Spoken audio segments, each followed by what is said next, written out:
자, 이번 시간에는 바로 조금 전까지 우리가 이론으로 배웠던 중세 국어를 본문에 적용하는 부분을 할 겁니다. 72페이지 펴도록 합시다. 됐습니까? 네. 그렇죠? 자, 일단 2015년 개정 교육과정부터 2022 개정 교육도 마찬가지지만 교과서의 본문은 얘밖에 안 실려 있어요. 세종어제, 훈민정음. 알겠죠? 하지만 학교에서 이제 추가적인 지문이나 이런 걸로 공부할 가능성이 특히 뭐 치동이나 뭐 병점이나 이런 조금 그래도 약간 시험 문제가 어렵게 나오는 학교들의 입장에서는 충분히 가능한 시나리오이기 때문에 이런 부분을 우리가 함께 더 찾아볼 필요가 있습니다. 알겠습니까? 네. 자, 그러면 처음부터 한번 보도록 합시다. 자, 저기 보면 적혀 있는 게 학생들한테 이거 제목 읽어봐 하면 전부 다 생종, 왕쟁, 훈민정음 이렇게 이러는데, 그치? 자, 일단 여기서 쉥, 다음에 쟁, 다음에 훈민정음 할 때 음까지 네모처럼 들어갑시다. 네. 그렇죠? 자, 지금 여기 네모 친 것들은 전부 다 동국 정은식 표기법이 사용된 부분입니다. 알겠죠? 자, 동국 정은식 표기법 지난 시간에 설명을 하긴 했는데 이제 아직 복습이 안 됐다고 하니까 간단하게만 설명해주면, 자, 원래 한자는 우리나라의 말을 기록하기 위한 글자입니까? 중국의 말을 기록하기 위한 글자입니까? 그치? 그러면 한자의 그러면 이상적인 발음, 올바른 발음이라고 하면 우리식 한자 발음이 올바르겠어? 중국식 한자 발음이 올바르겠어? 중국식. 그쵸? 바로 동국정식 표기는 바로 이상 한자, 즉 중국식 한자 발음을 표기하기 위해서 만들어진 표기법입니다. 알겠죠? 근데 이 동국정식 표기의 가장 큰 특징 중에 하나가 뭐냐면 무조건 삼성을 갖추었습니다. 알겠습니까? 받침을 무조건 써요. 알겠죠? 그러면 선생님 받침이 없는 거는 어떻게 하나요? 했을 때 받침이 없는 그 한자어 같은 경우는 받침에 이응을 씁니다. 그럼 선생님 받침에 이응 받침이 있는 경우는 그럼 어떻게 해요? 할 수 있잖아. 그렇지? 그래서 이때는 옛 이응 과수원 표시를 사용합니다. 알겠죠? 오케이? 자, 그럼 한자 중에 이런 한자가 있어. 무슨 글자입니까? 그치, 집, 가. 받침이 있어요, 없어요? 있어요. 그치, 그러면 얘 발음을 글자의 오른쪽에 요렇게 쓰는 거예요. 알겠습니까? 그런데 만약에 얘는 무슨 글자야? 하찮은 강. 그치, 강자입니다. 그쵸? 얘는 받침에 이응 발음이 있어, 없어? 있어요. 그치, 그러면 얘는 어떻게 쓴다? 요렇게 쓴다는 거죠. 알겠습니까? 오케이? 네. 물론 정확하게 얘기하면은 이때 당시에 쓰여있는 15세기에 쓰인 모든 한자의 발음은 동국정식 표기를 따르는 게 맞아요. 알겠죠? 그런데 특히나 얘네들 같은 경우는 우리식 발음과 너무나 많이 차이가 나는 그러한 형태이기 때문에 특별히 표시를 하는 거지, 실제로는 모든 한자의 발음은 다 동국정식 표기를 따릅니다. 알겠습니까? 그래서 얘는 원래 이 이응은 받침이 없는 거예요. 그래서 새, 그렇죠? 종 같은 경우는 이응 받침이 있으니까 여기에 받침은 사실 그렇지, 옛 이응이 이렇게 들어가는 거죠. 알겠죠? 그 다음 제 역시 이것도 받침이 없으니까 그냥 이응을 넣은 겁니다. 알겠죠? 그래서 세종 어제 훈민정음에서 해석을 하면 세종대왕님이 만드신 백성을 가르치는 바른 소리라는 뜻입니다. 알겠죠? 자, 이 글은 바로 세조 5년, 그렇죠? 자, 5년에 발간이 되는, 그렇죠? 바로 훈민정음 언해본에 실려 있는 서문입니다. 알겠죠? 자, 훈민정음에 관련된 책, 훈민정음이라고 하는 말 자체가 나타내는 게 백성을 가르치는 바른 소리라는 뜻이긴 한데, 이 훈민정음을 가리키는 말 자체가 두 가지를 가리킵니다. 첫 번째는 세종대왕님이 만드신 언어 문자 체계 자체를 훈민정음이라고 하기도 하고, 두 번째는 바로 세종님이 만드신 문자 체계를 설명한 책, 기록한 책도 이름을 훈민정음이라고 얘기를 해요. 알겠죠? 그런데 이 훈민정음이라고 하는 책의 이름으로 봤을 때 이 훈민정음의 책은 또 두 권이 있습니다. 하나가 바로 세종대왕님이 처음에 이제 훈민정음을 만들어가지고 그거를 사람들에게 설명하기 위해서 만든 책이 바로 훈민정음 해례본이고, 이 해례본 같은 경우는 자 당연히 우리가 세 문자 체계를 만들었어, 그렇지? 그러면 이 세 문자를 설명하기 위해서는 그렇지 기존의 문자를 가지고 설명을 해야 될 거 아니야, 그렇지? 그래서 훈민정음 해례본은 한자로 기록이 되어 있습니다. 알겠죠? 그래서 여기 보면 나란 말씀이라고 되어 있지만 해례본에 보면 한자로 국지어음이 이렇게 되어 있어요. 알겠죠? 자, 그런데 이제 그 뭡니까? 언해본은 그 이후에 이제 세종대왕님이 돌아가시고 나서 세종 4후에 세종 5년에 만들어집니다. 언해라는 말이 들어가면은 훈민정음으로 번역했다 이 뜻이에요. 알겠죠? 그래서 원래 해례본이 한자로 이루어져 있는 것을 다시 한 번 더 훈민정음으로 번역한 책이 바로 훈민정음 언해본이고, 이거는 세종 5년 세종대왕 4후에 발간이 됩니다. 알겠죠? 이 부분은 학생들을 낳기 위한 그 선지로 굉장히 자주 나와요. 이 지문 딱 올려놓고 위 지문에 대한 설명으로 옳은 것은 틀린 것은 이렇게 문제 낸 다음에 선지 중에 위 지문은 세종대왕님이 돌아가서 세종대왕 4후에 지어진 글이다 하면 아이들은 훈민정음은 세종대왕님이 만들었는데 죽고 적어졌다니 이런 말도 안 되는 이거 틀렸네? 하지만 걔가 맞는 말이에요. 알겠죠? 그래서 세종대왕님이 돌아가신 이후 세종 5년에 쓰여진 언해본에 실려있는 글입니다. 알겠습니까? 자, 그럼 처음부터 보면 나라 이라고 되어 있죠. 그렇죠? 자, 이것도 역시 아까 이거는 배웠죠. 바로 나라라고 하는 무정명사에 그렇죠? 뭐가 붙었다? 시옷이라고 하는 관형격 조사가 붙은 겁니다. 그렇죠? 그래서 해석을 하면 나라의라고 해석이 되는 거예요. 알겠습니까? 그 다음 말싸미 위에다 표시를 합시다.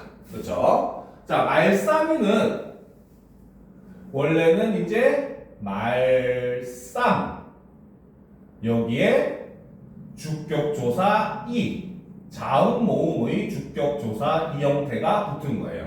나중에 복습을 하면 알겠지만 주격조사가 자음 모음의 이 형태가 있고 모음만 쓰는 이 형태가 있고 그 다음에 주격조사를 생략하는 영형태 세 가지로 나눌 수가 있거든요. 근데 얘는 앞말이 자음으로 끝났기 때문에 자음 모음의 이 형태가 붙은 겁니다. 알겠죠? 그리고 이것이 다시 한번 더 어떻게 이어 적기가 되면서 발음 나는 대로 말싸미가 된 겁니다. 알겠죠? 표기가 말싸미라고 해서 이만 모음이만 붙은 게 아니라는 거예요. 알겠죠? 자, 그리고 이제 아까 우리 수업 때도 얘기했지만 요 말쌈 얘는 동그라미 칩시다.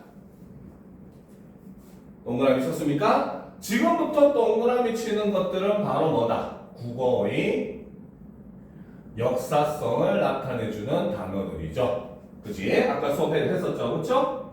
그래서 이 말쌈은 어디에 해당한다? 의미, 축소에 해당합니다. 그죠? 그래서 중세에는 말 전체를 나타내는 일반 명사였는데 현대로 오면서 말의 높임 표현만 나타내는 걸로 의미가 줄어들었기 때문에 의미 축소로 요즘 학교에서는 많이 봅니다. 알겠죠? 예전에는 아예 빼는 경우도 많았어요. 알겠죠? 왜냐면은 약간 논란이 있어. 왜? 나라의 말이기 때문에 나라라는 말 자체가 어떻게 보면 약간 높임의 대상으로도 보기도 하거든요. 그러니까 우리도 지금 현재 뭐 대한민국 이렇게 얘기할 때 함부로 막 얘기하지 않잖아, 그렇지? 그러니까 옛날에는 나라라고 하는 말 자체가 약간은 조금 그 높여야 되는 그런 요소가 있어서 일부러 말씀을 썼다라고 해석을 하는 학자들도 있었어요. 근데 최근에 이제 학교 그 수업 경향을 보게 되면은 얘를 의미 축소로 보는 경향이 조금 더 요즘에 강해졌습니다. 그래서 요거는 학교 선생님을 좀 따라갈 필요가 있어요. 알겠지? 그다음 균귀 역시 이것도 현대식 발음하고는 좀 많이 다르죠. 그렇죠? 그러니까 역시 동국정식 표기법입니다. 알겠죠? 자, 그리고 여기서 에 같은 경우는 바로 뭐다? 비교, 부사격, 조사고 현대말로 하면 뭐뭐, 와, 과의 의미죠. 그래서 해석을 하면 나라의 말이 중국과 이렇게 해석이 되는 겁니다. 알겠죠? 오케이? 그래서 나라의 말이 중국과 달아 밑줄 치도록 합시다. 그렇죠? 자, 요 달아 같은 경우는 15세기 국어의 특징이 드러나는 부분이에요. 알겠죠? 네. 1400년대가 15세기잖아, 그렇지? 15세기 국어의 특징이 드러나는데, 자, 현대 국어는 어간의 끝이 르로 끝나는 경우 불규칙 활용을 해요, 알겠죠? 그래서 우리가 다르다라고 하는 말에 아가 붙으면 뭐가 됩니까? 달라. 그렇지, 달라가 돼. 여기서는 의가 탈락해버리고 없던 리을이 들어오죠, 그렇죠? 근데 푸르다에 어가 붙으면은 어떻게 돼? 푸르로. 푸르러가 되잖아, 그렇지? 얘는 푸르러가 돼. 푸르까지 그대로 있고 여기에 그냥 없던 리을만 들어온 거잖아, 그렇지? 그래서 현대국어 같은 경우는 르로 끝나는 말은 불규칙 활용을 하거든요. 근데 중세에는 어간의 끝이 르인 경우도 그 규칙 활용을 했고, 특히나 15세기 국어에서는 바로 리을, 이응 활용형을 사용을 했습니다. 알겠습니까? 말이 어렵지만 정말 쉬워요. 알겠지? 왜 쉽냐? 그렇죠. 바로 얘는 기본형이 다르이잖아. 그치? 여기에 아가 붙었는데 이것이 뭐가 되었다?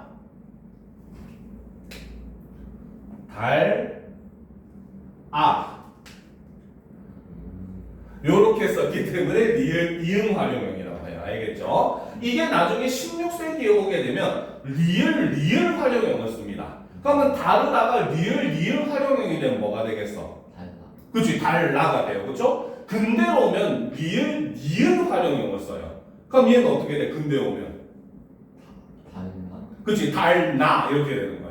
알겠습니까? 너무 쉽죠? 이렇게 이해하니까, 그치? 그죠? 학교에서 하려면 학생들 많이 어려워하는 내용인데 이렇게 이해하면 정말 쉽습니다. 알겠죠? 그래서 리을, 이응 활용형이라고 하는 이유가 바로 여기에 있어요. 알겠죠? 이렇게 쓴다고 해서. 알겠지? 그래서 15세기 국어의 특징이 되는 겁니다. 알겠습니까? 자, 그럼 계속 봅시다. 그래서 나라의 말이 중국과 달라서, 그치? 달라. 문자와로. 자, 여기서 짱도 역시 동국정우식 표기법이죠. 그치? 그래서 문자와 서로 사마띠. 자, 사마띠 밑줄 칩시다. 밑줄 쳤습니까? 자, 사마띠의 기본형은 알겠죠? 동그라미가 너무 희한하게 됐네. 그렇죠? 기본형은 뭐냐? 바로 사마따입니다. 알겠죠? 받침이 뭐야? 종송이. 시. 근데 뭘로 쓰였어? 시. 그치. 바로 그렇기 때문에 여기서는 팔종성법이 사용이 되었다. 그쵸. 아까 표기에까지 반영을 한다고 했잖아요. 팔종성법은. 그치? 그러니까 치읓 받침 대신에 시옷 받침을 쓴 겁니다. 만약에 모음으로 시작하는 어미가 연결이 되면 그대로 치읓이 올라가서 소리대로 써져요. 알겠죠? 네. 자, 그 다음 사마띠 아니할세 할 때 할세 밑줄 칩시다. 자, 중세 국어에서 굉장히 많이 쓰이는 표현 중에 하나인데 리을세라는 표현이 있어요. 알겠죠? 여기서 요거는 아래아야 알겠지? 네. 그러니까 아래아는 현대 국어에 그냥 아처럼 읽으면은 그 이해하기가 굉장히 쉬워요. 알겠습니까? 그럼 여기다 아를 붙이면 뭐가 돼? 애가 되잖아. 그치? 그래서 아니할세 이렇게 읽는 겁니다. 알겠죠? 자, 이 리을세는 현대 국어로 해석하면 뭐뭐하기 때문에 라는 의미로 해석을 할 수가 있어요. 알겠습니까? 적었습니까?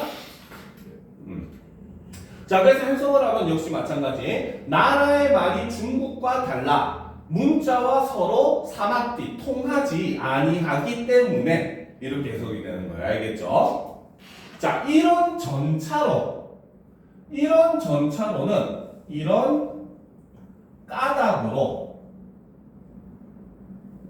이런 뜻입니다. 알겠습니까? 네. 자, 근데 바로 앞에 뭐가 있었어? 통하지 아니하기 때문에 이런 까닭으로 의미가 어때? 리을세랑 같아요. 그치. 그러니까 이런 까닭으로라고 하는 말은 바로 뭐다? 리을세와 그쵸? 의미상 중복이 된다는 거죠. 알겠습니까? 그러니까 얘는 어떻게 할 수 있다? 문맥상 생략을 해도 된다 안 된다? 된다. 그치, 생략이 가능하다는 겁니다. 알겠습니까? 네. 이해가 돼요? 네. 자, 이런 전차로 어린 동그라미 쳐야겠죠. 바로 요거는 의미 이동이 쓰인 거죠. 아까 했던 내용이죠. 그쵸? 그렇지. 그래서 현대말로 하면 어리석은 백성이 이렇게 돼야 됩니다. 알겠죠? 그러니까 여기서는 지금 한자어니까 백성 다음에 뭡니까? 자음 모음의 주격 조사가 온 거예요. 알겠지? 그래서 어린 백성이 어리석은 백성이 니르고저 현대말로 하면 뭡니까? 이르고. 그치. 현대말로 하면은 현대는 이것을 이르고자 내가 고자라는 이 아니야. 알겠지? 이르고자 이렇게 볼 수가 있거든요. 그쵸? 그러니까 바로 뭐다? 중세시대에는 두음 법칙이 사용됐다 안 됐다? 안 됐다. 그쵸. 두음 법칙이 적용되지 않았다. 라는 겁니다. 알겠죠? 적었습니까? 네. 그렇죠? 자, 그 다음에 이제 최근 들어서 조금 시험 문제가 어렵게 나오는 학교에서 조금 주목해서 나오는 내용이긴 해요. 자, 여기서 홀. 밑줄 치도록 합시다. 밑줄 쳤습니까? 네. 자, 여기서 홀은 원래는 하다. 이겁니다. 알겠죠? 그 다음에 여기에 관형사형 어미 리을. 그쵸? 네. 그렇죠. 요거 리을이 관형사형 어미죠. 그렇죠? 먹을 빵 할 때 그 리을이잖아. 그렇지? 네. 그렇죠? 그리고 여기에 여린 히읗이 하나 붙었어요. 알겠어요? 그 이 여린 히읗을 어떤 학교는 절음부호라고 하고 어떤 학교는 된소리되기 부호라고 하기도 합니다. 근데 사실 같은 뜻이에요. 알겠습니까? 네. 어떤 학교는 절음부호랑 된소리되기 부호를 구분하는데 그게 선생님도 거기에 대해서 왜 구분하는지 설명을 안 해줘요. 의미가 없기 때문에. 왜? 사실 된소리되기 부호라고 하기보단 절음부호라고 얘기를 합니다. 알겠죠? 절음부호는 자, 이것도 지난 시간에 설명을 한 건데 이 중세시대는 그 성조가 있었거든요. 성조 중에서 보면 입성이라고 하는 게 받침이 기읍, 디귿, 비읍, 시읒인 경우에는 소리가 길게 끊어주지 못해. 우리가 학 같은 경우도 학하고 짧게 끄지 학하지 않잖아. 그치? 그렇기 때문에 얘네들은 소리가 짧게 끊어진다고 해서 입성이라고 얘기합니다. 그런데 리을 받침임에도 불구하고 여린 히읗을 옆에 집어넣으면 얘가 입성이 돼요. 소리를 짧게 끊어서 할이 아니라 할 하고 짧게 끊어서 발음을 해야 됩니다. 알겠죠? 그래서 이 절음부호를 쓰는 이유는 바로 뭐다? 뒤의 낱말과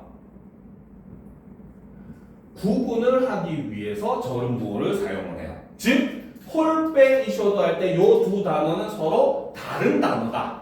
연결해서 읽는 단어가 아니다. 이런 뜻입니다. 알겠습니까? 됐죠? 네. 그 다음 여기서 배. 얘 같은 경우는 바라고 하는 의존 명사예요. 현대말로 치면 뭐뭐 하는 바 하는 거와 마찬가지로 알겠죠? 네. 여기에 뭐다? 모음 이만 붙는 주격 조사가 합쳐진 형태입니다. 그러니까 아와 이가 합쳐서 애가 된 거죠. 알겠죠? 네. 그래서 홀빼이셔도 할 바가 있어도 이렇게 해석을 하는 겁니다. 알겠습니까? 오케이? 네. 그 다음에 요 이셔도도 역시 이어적기가 쓰여졌죠. 원래는 어조잖아. 그치? 그래서 이어적기가 쓰였습니다. 됐습니까? 네. 자, 그래서 할 바가 있어도 마침내 제 뜻을 밑줄 칩시다. 밑줄 쳤습니까? 네. 필기할 게 많죠. 그쵸? 자, 얘는 원래는 뜻에다가 목적격 조사 을이 붙은 겁니다. 알겠죠? 그래서 여기서는 첫 번째 바로 어두, 자음군, 비읍 디귿을 사용을 하고 있죠. 그렇죠? 그 다음에 두 번째는 역시 마찬가지 이어적기를 사용을 하고 있습니다. 알겠습니까? 네. 그래서 마침내 제 뜻을 실어. 이것도 역시 실어인데 이어적기에서 실어가 된 거죠. 그렇죠? 그래서 펴뒤. 현대말로 하면 펴지잖아. 그렇지? 바로 구개음화가 적용됐다 안 됐다? 안 됐다. 그렇죠. 바로 여기서는 구개음화 미적용이 되었다는 거죠. 알겠습니까? 네. 그 다음 펴뒤 못할 할 때 여기서 이 할도 역시 바로 뭐다? 히읗 바로 절음부호를 사용을 하고 있죠. 알겠습니까? 네. 네. 말 그대로 끊을 절자, 소리를 짧게 끊는 부호라고 해서 절음부호라고 하는 거예요. 알겠죠? 자, 놈이 동그라미 칩시다. 역시 이것도 의미 축소가 사용이 된 거죠. 그렇죠? 네. 그리고 놈이 같은 경우도 역시 바로 뭐다? 놈이라고 하는 낱말에, 그렇죠? 그지? 그 다음에 자음 모음에 주격 조사 이가 붙은 겁니다. 알겠습니까? 네. 됐죠? 그 다음 한이라 같은 경우 중세 시대에는 하다가 두 종류가 있었어요. 알겠죠? 그래서 자 중세에는 하다라고 알을 쓰는 하다가 있고 그 다음에 하다라고 해서 아래알을 쓰는 하다가 있거든요. 알겠죠? 여기서 알을 쓰는 하다는 많다의 의미입니다. 많을 다자예요. 알겠죠? 근데 아래알을 쓰는 하다가 현대말로 얘기하는 하다의 의미입니다. 알겠습니까? 네. 근데 이거는 의미 이동이나 축소로 보지 않아요. 알겠죠? 왜? 아래아가 소실되면서 얘로 통합됐다가 통합시키니까 두 낱말이 똑같아져 버렸잖아요. 형태가. 그렇지? 그래서 하다를 많다의 의미를 가진 걸 아예 새로운 말로 만들어 버린 거예요. 그래서 이거는 의미 이동이나 축소라고 하지 않아요. 알겠죠? 그래서 해석을 할 때도 마침내 자신의 뜻을 실어서 펴지 못하는 사람이 많구나 이렇게 해석을 하는 겁니다. 알겠습니까? 네. 자, 그러면 좀 올려놓고 보도록 합시다. 자, 내 일할 위하여 어여삐 여겨라는 거지, 그치? 자, 여기서 이제 뭡니까? 이를 윙하여 할 때도 원래는 위하여죠. 동국정식 표기가 사용된 거죠, 그쵸? 자, 그래서 어여삐 역시 현대말로 하면은 뭡니까? 가엾다의 의미가 되는 거야. 그래서 얘는 의미 이동이 사용이 된 거죠. 그렇죠? 네. 그래서 어여삐 너겨도 현대말로 하면은 여겨가 되죠. 그렇죠? 마찬가지 두음 법칙이 적용이 됐다 안 됐다. 안 됐다. 그렇죠. 바로 두음 법칙이 적용되지 않았다. 라는 거고. 그렇죠? 그다음 새로 스물 현대말로 하면 뭡니까? 그렇죠. 현대는 스물이 되죠. 그렇죠? 네. 그러니까 중세에는 원순 모음화도 적용이 됐다 안 됐다. 됐다. 됐다? 안 됐다. 그렇지. 현대로 오면서 적용이 된 겁니다. 우가 원순 모음이잖아. 의는 평순 모음이잖아. 그렇지? 그러니까 평순 모음이 원순 모음으로 변했기 때문에 이걸 원순 모음화라고 하는 거거든요. 그러니까 중세에는 아직 원순 모음화가 없었다는 거죠. 오케이? 그래서 28자란 그렇죠? 여기서 짱도 역시 동국정식 표기죠. 그렇죠? 그래서 글자를 만드니 사람마다 해여 그래서 사람들로 하여금 그렇지? 자 수비 그렇죠? 자 이거는 15세기 형태입니다. 수비 비읍의 밑에 이음 순경음이 쓰인 거예요. 알겠죠? 네. 근데 이것이 16세기가 되면은 수이가 되면서 바로 순경음 비읍이 소실되게 돼요. 16세기에. 알겠습니까? 오케이? 네. 그래서 사람마다 해여 사람들로 하여금 수비 니겨 쉽게 익혀 그렇지? 날로 수매 매일 사용함에라는 거죠. 자 여기서 수매는 기본형이 쓰다예요. 알겠습니까? 여기에 명사형 어미 음이 붙었죠. 명사형 어미로 음이 붙었고 그 다음 여기에 부사격 조사 애가 붙었죠. 알겠습니까? 그래서 여기서 살펴볼 수 있는 게 첫 번째 바로 어두자음군 비읍 시읒을 사용을 하고 있다. 그렇죠? 그죠? 네. 그 다음 두 번째가 바로 명사형 어미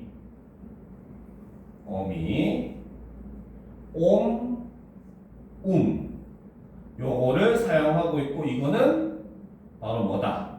15세기 국어의 특징이 되는 겁니다. 알겠습니까? 그리고 세 번째는 역시 이어적기를 사용하고 있기 때문에 수매가 되는 거죠. 알겠습니까? 네. 그래서 한 익혀 매일 사용함에 뼈안 역시 동국정운식 표기가 된다는 거죠.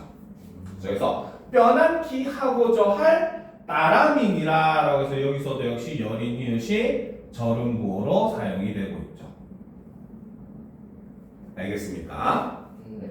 그래서 세종대왕님이 왜 한글을 만들었는가에 대해서 이제 설명한 서문이 바로 이 세종어제 훈민정음 서문입니다. 알겠죠? 자, 현대어 해석에도 우리가 한 가지 보고 넘어가야 될 게 있습니다. 알겠습니까? 자, 보면 우리나라의 말이 중국과 서로 다르다는 거죠.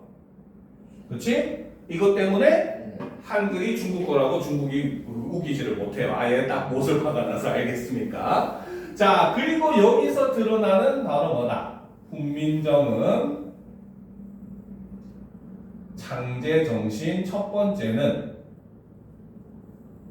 바로 자주정신. 중국과 우리가 다르다. 우리의 주체성이 있다라는 생각이라는 거죠.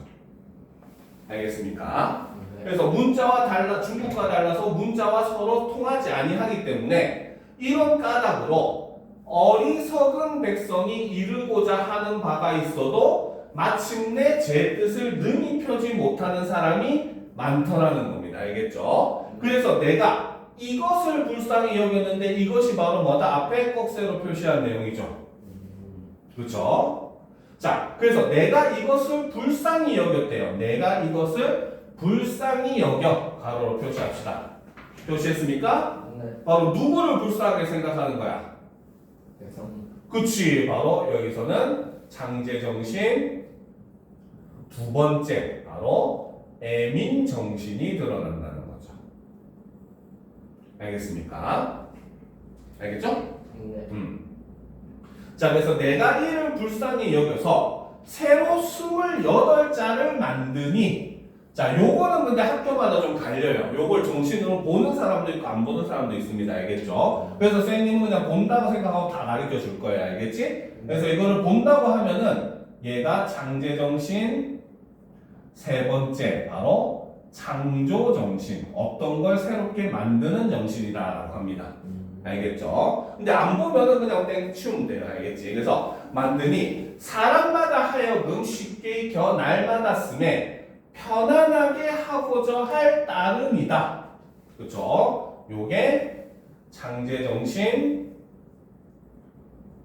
네 번째 바로 실용정신이죠.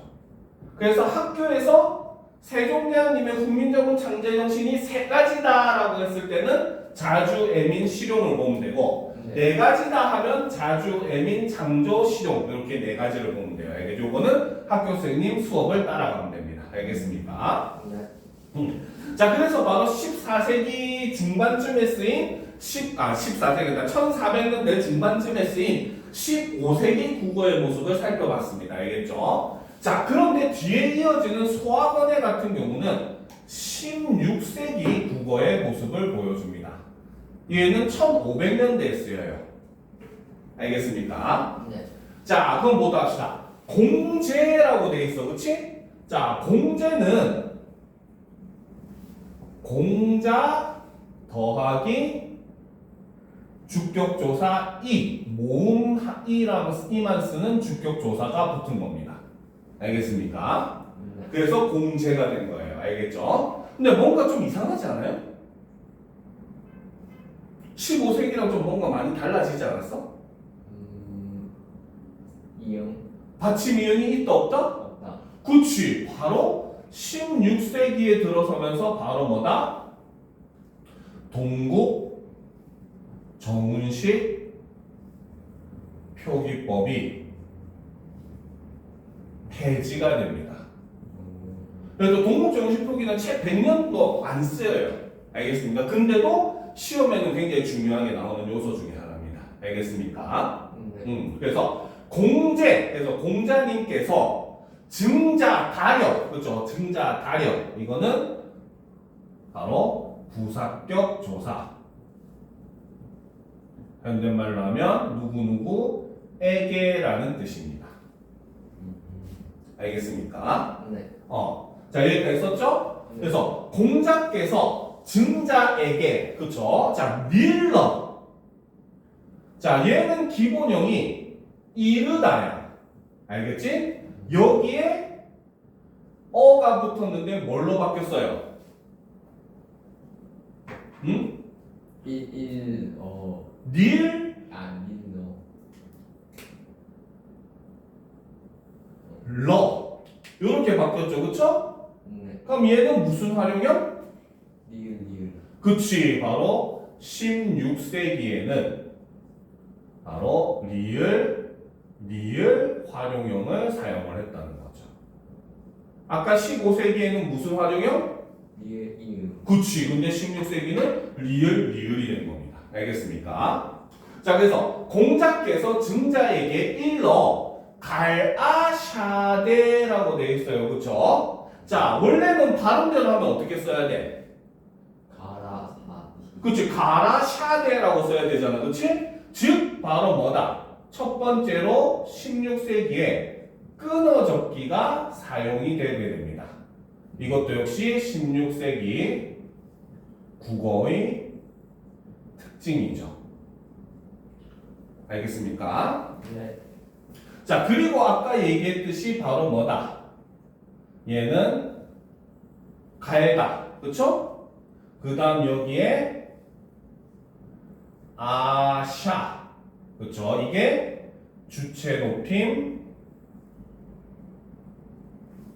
선어말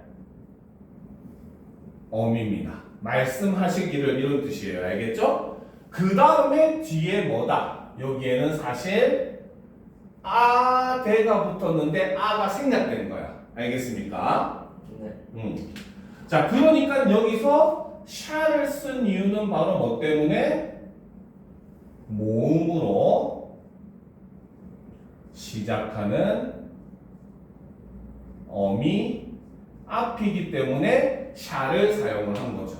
알겠습니까? 그리고 공자께서 증자에게 일러 말씀하시기를 이러잖아. 그치? 말한 사람이 누구야? 공자. 그치. 그렇기 때문에 이 주체 높임 선어말 어미가 높이고 있는 높임의 대상은 누구다? 공자. 그쵸. 바로 공자. 요게 된다는 거죠. 알겠습니까? 네. 그래서 높임 표현 나오면 누구를 높이고 있느냐라는 걸 하는 것도 굉장히 중요합니다. 알겠습니까? 네. 여기 다 썼어요? 그렇지. 자, 그래서 공자께서 증자에게 일러 말씀하시기를 자, 몸이며 얼굴이며 자, 여기서 얼굴은 의미 축소가 일어난 것이다 라고 얘기를 했어요. 그렇죠? 근데 요거는 학생들이 좀 이해를 잘 못해. 왜? 앞에 몸이 나와버렸기 때문에. 중세에는 얼굴이 몸 전체를 나타내는 말이었는데 몸이 나왔으니까 여기는 그냥 얼굴 앞면만 나타내는 거 아니에요? 하지만 일단 다른 그 기록된 그 책을 보게 되면은 몸 전체를 가리키는 말로 얼굴을 쓰고 있기 때문에 우린 일단은 요거는 약간 외우는 식으로 공부를 해야 돼요. 알겠죠? 그래서 몸이며 얼굴이며 머리털이며 살한이라고 되어 있어요. 그렇죠? 자, 살한이라고 하는 것은 원래는 요 피부 있잖아. 그치? 네. 그 옆에 사실은 히읗이 여기 있어. 알겠습니까? 그리고 여기에 뭐다? 모음으로 시작하는 보조사인 안이 붙은 거예요. 알겠습니까? 네. 이렇게 원래 형태의 옆에 히읗이 있는 요런 그 체언을 바로 뭐라고 하냐면 히읗 종성 체언이라고 합니다. 알겠습니까? 네. 그래서 이 히읗 종성 체언은 현대에도 그 흔적이 남아 있어요. 알겠죠? 대표적으로 우리가 동물의 남자 여자를 나타낼 때는 뭐라 그래? 스쿼트 컷. 그치. 근데 암에다가 것이 붙었는데 뭐가 돼? 암 컷이 되잖아. 예사 소리가 거센 소리가 되려면 뭐가 합쳐져야 돼? 그치. 그러니까 암 뒤에는 눈에 보이지 않는 히읗이 있다는 거야. 수도 마찬가지야. 수와 돼지가 합쳐지면은 수, 퇴지가 되죠. 그치. 그래서 여기서도 역시 눈에 보이지 않는 히읗이 숨어 있다라고 얘기하는 겁니다. 그래서 중세시대 히읗 중성 체언의 흔적이 아직도 남아 있다라고 볼 수 있다는 거예요. 알겠죠? 자, 그런데 자, 이 히읗 종성 체언은 표기하는 방식이 좀 특이합니다.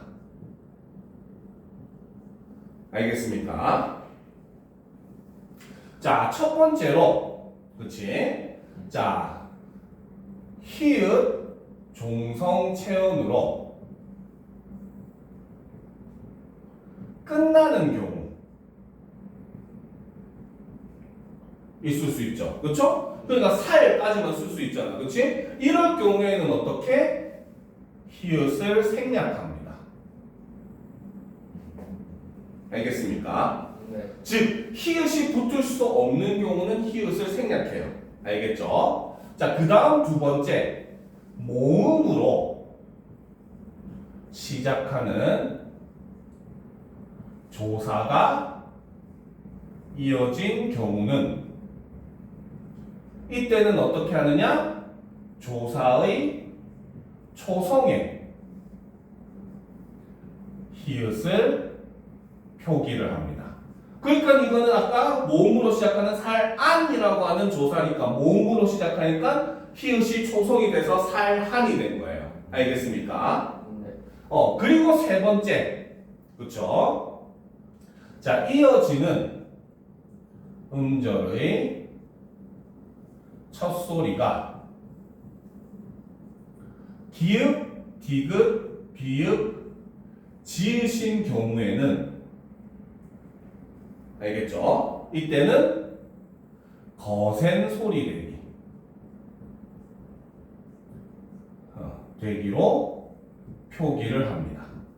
그래서 살 다음에 뭐 예를 들어서 갓이라는 말이 붙으면 어떻게? 살갓 이렇게 쓴다는 겁니다. 무슨 말인지 알겠죠? 그래서 우리가 실제로 현대에도 보면은 히읗과 기읍, 디귿, 비읍, 시읒이 합쳐지면 비읍, 지읒이 합쳐지면은 거센 소리가 돼서 키읔, 티귿, 피읍, 치읒이 되잖아. 그치? 마찬가지로 중세는 아예 표기도 이렇게 거센 소리로 표기를 해버렸다는 거죠. 알겠습니까? 그래서 아예 쓸 수 없는 경우는 생략하고 쓸 수 있는 경우는 축약을 해서 쓰든 모음으로 연결되면 그냥 초성으로 쓰든 이런 식으로 표기를 했다는 겁니다. 알겠죠? 네. 자, 그럼 또 계속 봅시다. 그래서 몸이며 얼굴이며 머리털이며 살은 부모끼, 그렇죠? 부모님 깨라는 겁니다. 그래서 끼는 바로 높임의 부사격 조사. 반대말을 하면 누구누구께 라는 뜻이죠. 알겠습니까? 네. 자, 그 다음 이제 요게 나왔네요. 받자운. 그치? 자, 이게 15세기에는 어땠어? 받자 반이었잖아. 그치? 15세기에는 받자 반이었거든요. 그쵸? 네. 근데 16세기에는 받자 온이 되면서 뭐가 사라졌다? 순경음 비읍이 소실됩니다. 알겠습니까? 네. 실제로 순경음 비읍은 순경음이라고 하는 것 자체가 물론 순경음 비읍은 고유어에도 쓰이기도 했지만 나머지 순경음들하고 순경음 비읍도 마찬가지로 원래는 동국정식 표기를 위해서 만들어진 글자들이었거든요. 알겠죠? 그러다 보니까 당연히 동국정식 표기법이 16세기에 사라지면서 순경음들도 같이 사라집니다. 알겠습니까? 네. 알겠죠? 그래서 원래는 고유어에도 쓰이던 순경음 비읍도 다른 순경음들이 같이 사라지면서 같이 사라져 버렸어요. 알겠죠? 그래서 받자온 것이라 여기서도 역시 이어적기가 쓰이고 있다는 거죠. 그래서 16세기는 끊어적기라고 하는 게 등장을 하지만 저번 시간 이제 그 영상을 보면 이해가 되겠지만 15세기에는 이어적기가 쭉 사용이 돼요. 알겠지? 이어적기가. 네. 그런데 16세기에 들어오면서는 이어적기에 이제 끊어적기가 혼합돼서 사용이 됩니다. 알겠죠? 그리고 근대로 오면은 이어적기, 끊어적기 다 쓰이는데 여기에 거듭적기가 더 혼합돼서 사용이 돼요. 알겠습니까? 그래서 16세기 글이기 때문에 아까 앞에서 가라샤테처럼 끊어적기를 하는 부분도 있지만 여기서 거시라처럼 이어적기를 하는 부분도 있어요. 왜? 이때 당시에는 아직 문법이라고 하는 게 없었습니다. 우리나라의 문법은 최초로 만든 게 1933년에 그 주시경 선생님께서 조선어학회를 만들면서 그때 처음 이제 우리 현대 문법이라고 하는 게 만들어지고 해서 그 이후를 현대국어라고 합니다. 알겠죠? 그래서 이때 당시에는 되게 혼재돼서 쓰이는 그런 모습들이 보여요. 알겠습니까? 네. 자, 그럼 봅시다. 그래서 공자께서 증자에게 일러 말씀하시기를 몸이며 얼굴이며 머리털이며 살은 부모님께 받은 것이라 감히 헐워, 감히 헐게에서 상해 어디, 상하지 아니 홍이. 그쵸? 자, 여기서도 보면은 바로 뭐다? 하다에 명사형음이 옴이 붙었죠. 네. 그쵸? 옴이 붙었고 그 다음 여기에 미음 받침으로 끝났기 때문에 자음 모음 형태의 주격조사를 사용을 하고 있습니다. 그쵸? 근데 여기서 보면 아니 홈이라고 해서 무슨 적기? 끊어져. 그치, 끊어적기를 역시 사용을 하고 있다는 거죠. 됐습니까? 네. 그래서 감히 헐게해 상하지 아니하게 하는 것이 그쵸? 효도의 비르소미요. 그쵸? 자, 비르소미요 같은 경우는 요거 좀 잘 봐야 돼요. 알겠죠? 자, 원래는 이게 이제 비르이라는 말 시작되다는 말이에요. 알겠죠? 여기에 명사형음이 원래는 웅이 붙어야 돼. 근데 여기는 뭐가 붙었어? 또. 소니까 옴이 붙었죠. 네. 그쵸? 그 다음에 여기에 뭐다? 이오라고 하는 연결어미가 붙게 된 거거든요. 여기 서술격 조사가 붙은 거거든요. 알겠죠? 네. 그래서 여기서는 첫 번째로 역시 마찬가지 명사형 어미를 사용을 하고 있죠. 어미, um을 여전히 16세기에도 사용을 하고 있습니다. 그쵸? 네. 자, 그리고 두 번째는 역시 이어적기를 쓰고 있죠. 그쵸? 네. 자, 그런데 자, 이것도 역시 지난 시간에 수업을 하긴 한 건데 자, 모음조화라고 하는 게 중세에는 있었어요. 알겠지? 모음조화가 뭐냐면 양성모음은 양성모음끼리, 음성모음은 음성모음끼리 쓰는 거거든요. 참고로 양성모음은 명상을 보면 알겠지만 아래아, 아, 야, 오, 요 얘네가 양성이에요. 알겠죠? 음성모음에 해당하는 것은 하늘의 반대인 땅, 사람의 오른쪽의 반대인 왼쪽, 여, 땅의 위쪽의 반대인 땅의 아래쪽, 유. 그쵸? 그 다음에 유일하게 사람은 하늘과 땅 사이에 서 있는 존재이기 때문에 이가 중성모음이거든요. 네. 자, 이 중성이지. 은은. 음성. 근데 오는. 양성. 그치. 음성과 양성이 원래 이렇게 쓰이면 안 됩니다. 알겠습니까? 그래서 원래는 음이 오는 게 맞는 거예요. 알겠지? 그렇기 때문에 여기서는 바로 16세기부터 모음조화가 어떻게 되기 시작했다? 적용. 아니, 문란해지기 시작합니다.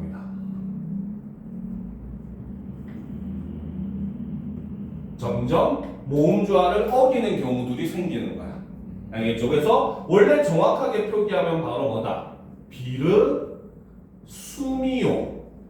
이게 올바른 표기입니다.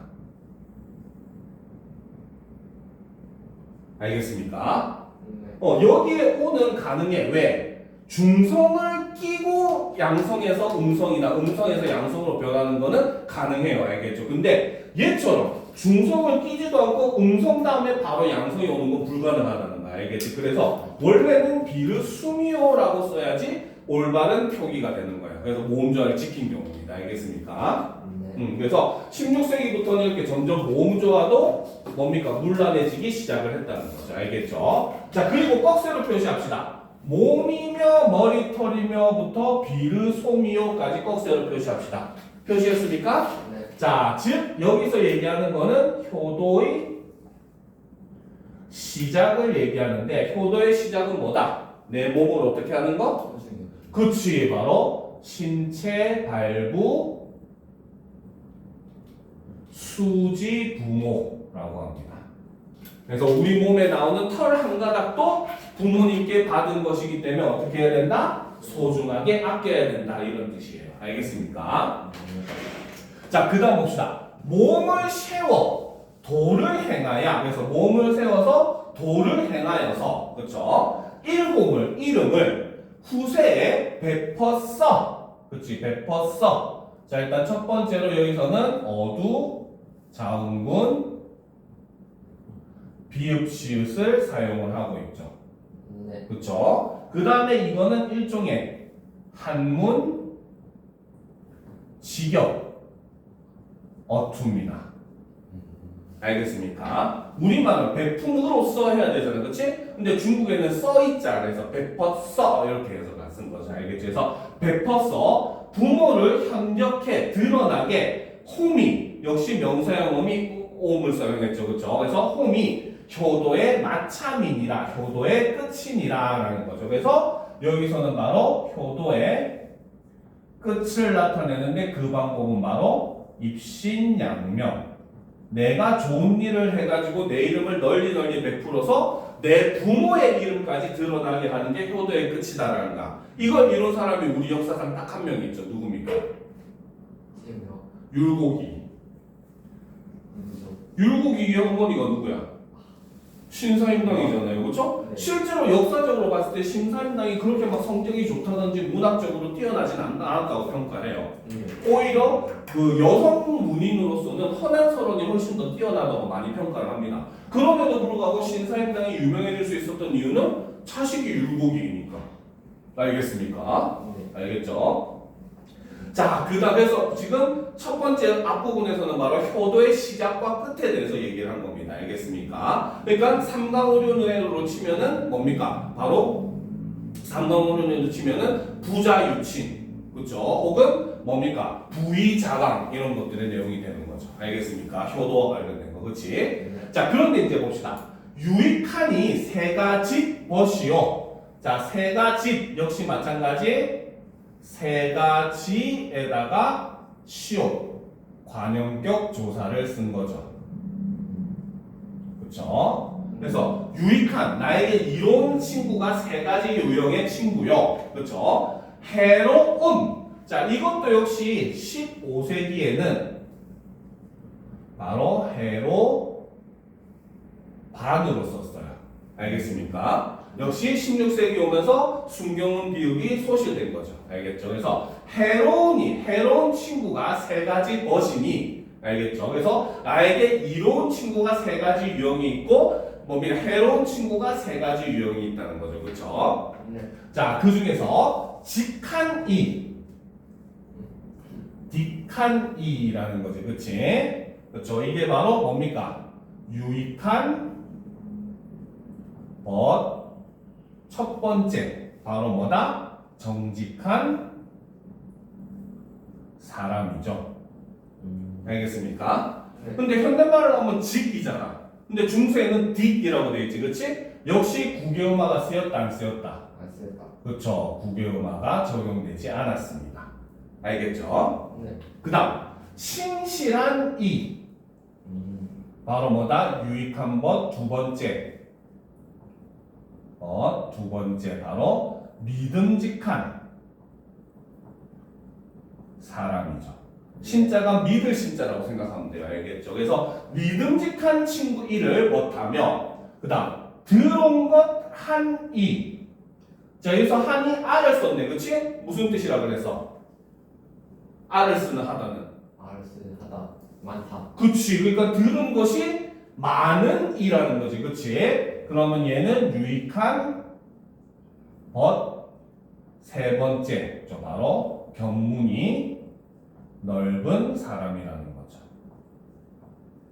알겠습니까? 네. 그래서 들은 것 한이 들은 것이 많은 친구를 벗하면 유익하고라는 거지. 그러면 여기서부터 여기까지는 바로 뭐다? 유익한, 그쵸?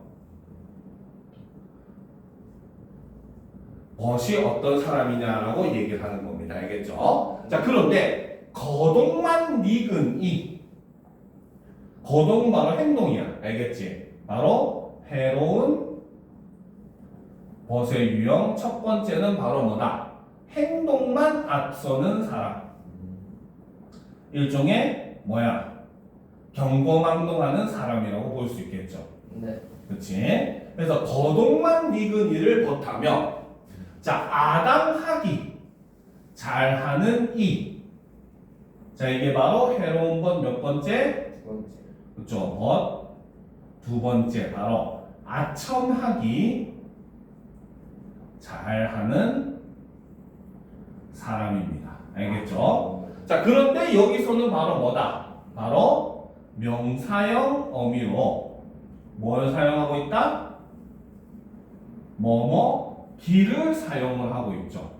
이거는 16세기 국어의 특징이 돼요. 15세기에는 기를 쓰지 않았거든요. 알겠습니까? 네. 그래서 아첨하기 잘하는 일을 못하며, 그죠? 그 다음에 마지막은 말싸움만 니근이 말만 익숙한 사람. 얘는 거동만 니근이랑 반대지, 그치? 네. 해로운 것 세 번째는 바로 뭐다? 말만 익숙한 사람. 즉 말만 앞서는 사람이라는 거죠. 행동은 하지 않는. 얘는 너무 행동만 앞서가지고 경거망동하니까 잘못된 거고, 네. 얘는 말만 앞서고 행동을 안 하기 때문에 실천하지 않기 때문에 잘못된 거라는 거죠. 알겠습니까? 자, 그래서 여기서 바로 거동만 니근이부터 해로운 이라까지 여기까지는 바로 뭡니까? 해로운 벗에 대해서 얘기를 하는 거죠. 그렇죠? 자, 그렇기 때문에 요 뒷부분에서 얘기하는 것은 바로 뭐다? 근무 자흑에 대한 경계를 얘기를 해요. 근묵자학이 뭐냐? 바로 흰 종이가 목 가까이 가면 어떻게 돼?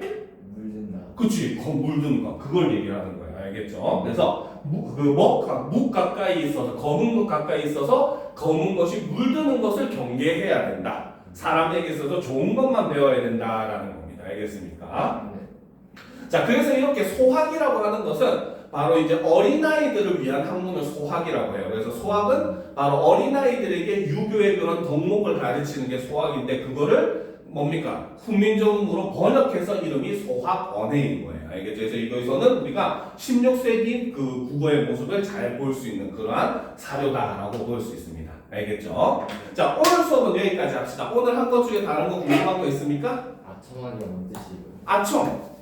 아니면 그렇지. 밑에서 싸바싸바 잘하고 막 똥꼬 잘 닦아주는 사람, 그렇지? 네. 그걸 생각하면 돼. 알겠죠? 네. 또 다른 거는 없어요. 없어요? 네, 오늘은 여기까지 하고, 자, 선생님이 이제 숙제를 여기 있구나. 저 그때 성적표 안 받았는데. 성적표 다음 주에 줄게. 알겠지? 네. 자, 요거는 이번 주 과제거든요. 네. 그래서 뒤에 보면은 그 오늘 문학했던 진달래꽃이라든지 이런 것들 내용이 있고, 알겠지? 그리고 맨 마지막에 또 중세국어 문제도 선생님이 한 50문제 실어놔서 문법이랑 문학이랑 합쳐가지고 한 110문제, 120문제 정도 돼야 알겠지?